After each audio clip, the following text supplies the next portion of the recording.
इसमें से क्वेश्चन और भी करवाए थे दोस्त। हैं जी,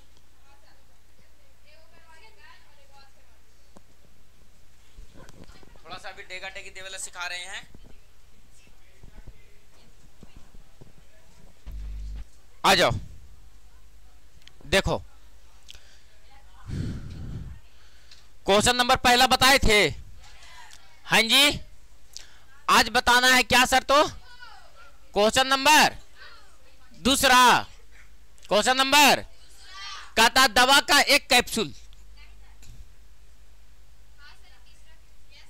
चलो अब उलट गया तो कहता दवा का एक कैप्सूल एक बेलन के आकार का है। कैसे आकार का है?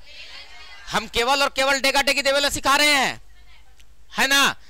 ये कैसा आकार का है? बेलन के आकार का है। ऐसा सोचो, बेलन तुम्हारे पास कैसा होता है सर? तो कहेंगे कि बेलन ऐसा होता है सर, है ना। और ऐसा आकार का तुम्हारे पास एक कैप्सूल है जिसके दोनों सिरों पर अर्धगोला लगा हुआ है। दोनों सिरे पर क्या लगा हुआ है? दोनों सिरों पर क्या लगा हुआ है? अर्धगोला। इधर भी एक अर्धगोला ऐसे लगा हुआ है और इधर भी अर्धगोला एक ऐसे लगा हुआ है। बोलो बात क्लियर है सर? दोनों सिरों पर क्या लगा हुआ है? अर्धगोला। दोनों सिरों पर क्या लगा हुआ है? अर्धगोला। आगे कहता है कि एक एक अर्धगोला लगा हुआ है। पूरे कैप्सूल की लंबाई 14 mm है। पूरा कैप्सूल का लंबाई कितना mm है? ये जो पूरा कैप्सूल है ये पूरे की लंबाई कितना mm दिया गया है? आगे कह रहा है क्वेश्चन, कहता पूरे कैप्सूल की लंबाई 14 mm है और इसका व्यास 5 mm है। ये व्यास कितना दिया गया है? ये व्यास कितना mm? 5 mm है ना। ये व्यास कितना mm? 5 mm दिया गया है। तब कहता है बाबू कि इसका पृष्ठ क्षेत्रफल ज्ञात करे। अरे बाबू सोच, एकरा में कई आकृति, कितना आकृति? कौन कौन? अर्धगोला और एक अर्धगोला इधर और एक अर्धगोला इधर। दोनों अर्धगोला का अगर निकाल करके जोड़ देंगे तो एक गोला बन जाएगा, क्योंकि दोनों का व्यास तो बराबर दे रखा है। अरे बोलो, तो गोला का पृष्ठ क्षेत्रफल निकाल करके और बेलन के पृष्ठ क्षेत्रफल में जोड़ देंगे। क्या बोले सर? अब बेलन के पृष्ठ क्षेत्रफल में जोड़ देंगे तो बताओ कि बाबू इस आकृति का पृष्ठ क्षेत्रफल नहीं निकल जाएगा? तो सबसे पहले लिखेंगे अर्धगोले का व्यास। किसका व्यास बाबू? अर्धगोले का व्यास कितना दिया गया है? 5 mm। कितना mm?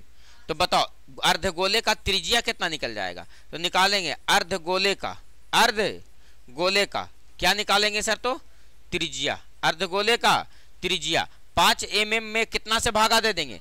2 से। तो ये त्रिज्या निकल गया सर। यानी सर इसका त्रिज्या की अगर बात करते हैं तो त्रिज्या निकल गया 2.5। कितना निकल गया? यहां से यहां तक 2.5 और यहां से यहां तक 2.5। अरे बोलो ना जी, कितना निकल गया? 2.5। एक बात बताओ, हम क्या दोनों अर्धगोले को जोड़ेंगे तो एक गोला बन जाएगा? तो लिखेंगे गोले का क्षेत्रफल बराबर गोले का पृष्ठ क्षेत्रफल, पृष्ठ क्षेत्रफल बराबर 2 गुने अर्धगोले का क्षेत्रफल। अरे बोलो बाबू, अर्धगोले का क्षेत्रफल। तो बताओ 2 गुने अर्धगोले का क्षेत्रफल कितना होता है? 2 पाई आर स्क्वायर। तो 2 दूनी के पाई का मान 22 बटे और आर स्क्वायर, तो आर का मान कितना निकाल करके लाए? 2.5 ना। तो 2.5 का स्क्वायर। बोलो बात क्लियर है? अरे बोलो बात क्लियर है? अब आ जाओ, अब किसका क्षेत्रफल निकालना है सर? तो बेलन का। किसका निकालना है सर? तो लिखेंगे बेलनाकार भाग का। किसका बाबू? बेलनाकार भाग का। किस भाग का कह रहे हैं? बेलनाकार भाग का। बेलनाकार भाग का लंबाई या ऊंचाई कितना हो जाएगा सर? तो देखो यहां से यहां भी त्रिज्या कहलाएगा तो ये भी कितना होगा? 2.5। यहां से यहां भी त्रिज्या कहलाएगा तो ये भी कितना होगा? 2.5। तो 2.5 इधर से और 2.5 इधर से, 2.5 5। 14 में से 5 को घटा देंगे तो 9 नहीं निकल जाएगा? बोलो निकल जाएगा? तो बताओ इसकी लंबाई या ऊंचाई कितना निकल गई? 9 mm है ना। और त्रिज्या कितना mm हो जाएगा? तो 2.5 mm, जितना अर्धगोले का उतना ही इसका। अब बताओ क्या बेलनाकार भाग का पृष्ठ क्षेत्रफल निकाला जा सकता है? तो लिखेंगे बेलनाकार भाग का पृष्ठ क्षेत्रफल 2 पाई RH। बताओ बाबू, इसका पृष्ठ क्षेत्रफल निकाल के और इसका परिक्षेत्रफल निकाल लिए, दोनों को परिक्षेत्रफलवा को जोड़ देंगे तो बताओ क्या इस आकृति का परिक्षेत्रफल नहीं निकल जाएगा? अरे निकल जाएगा, कौन दिक्कत है? अरे बोलो, कौन दिक्कत है? नहीं, नहीं समझा? बोलो क्लियर है? क्या क्लास ले, इतना प्रेशर में तो क्लास लिवाता है तू लोग।